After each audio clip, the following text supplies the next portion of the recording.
Okay, I want you to look at that. Turn it over to the side that has a 1 on it. And I want you to look at that dollar bill. And I want you to notice on the one side, on the left-hand side, there's a pyramid. There you could go and do a lot of things about the pyramid. But yet, our nation is builders.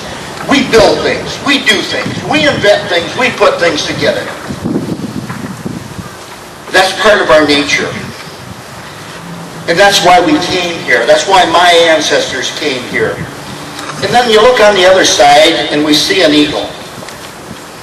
The eagle represents a lot. It's a symbol of our country, but it's also an important thing to Native American people. And just as that eagle flies over and looks down on people below, so does our Creator.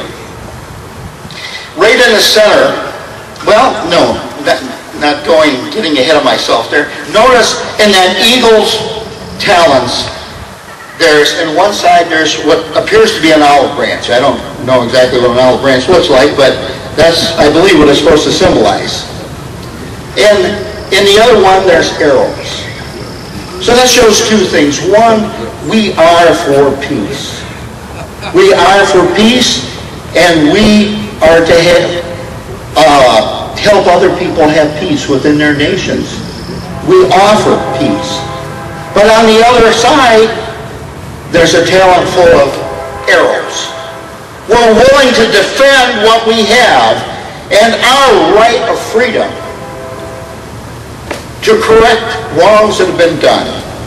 Now, the first speaker that came up here, he kind of stole some of my thunder because he read a portion of the Declaration of Independence. But that's all right. That's all right. I can go on from there. Now, right in the center, it has, "In God we trust." Right in the center of our dollar bill. Now, the wrongs that have been done, there needs to be a reference point. The reference point being, "In God we trust." We've all made mistakes. So has our country. But yet, when we realize, as it's stated in there, being endowed by our Creator, we also, with unalienable rights. We have rights. You hear people, "Oh, I've got a right to this and I've got a right to that." But yet, with the giving of rights, with the acceptance of those rights, there's rules for the giver of rights. Now, our president made a statement here back, he was honoring war memorial people, and he says, well, history will show. I want you to stop and consider the problems that we had in our schools back when the 10 Commandments were still in school. How do those problems compare with the problems we have in our schools now? The giver of rights gave us the 10 Commandments. And they were posted in school. That didn't say, oh, go to this church or that church. No. There were rules.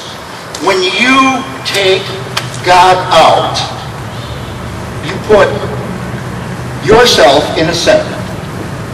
And that's exactly what we've seen in our politicians, in our schools, in our society.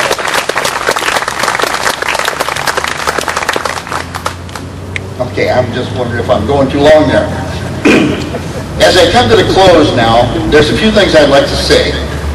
And first of all, I'll tell you, if you haven't read the Common Sense book by Glenn Beck, get it. And then when you finish reading it, pass it on to someone else. Now,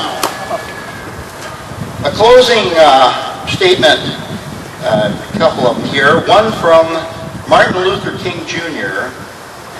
once said, "The hottest place in hell is reserved for those who remain neutral in times of great moral conflict." Do not be neutral. Do not sit idly by. Do not let others speak for you. Silence has gotten us nowhere, so it's once again time for our collective voice to make a simple yet profound demand Don't tread on me. That's from Common Sense at Glen. When the government abolishes God, the government becomes God. Take a stand while you can. Thank you.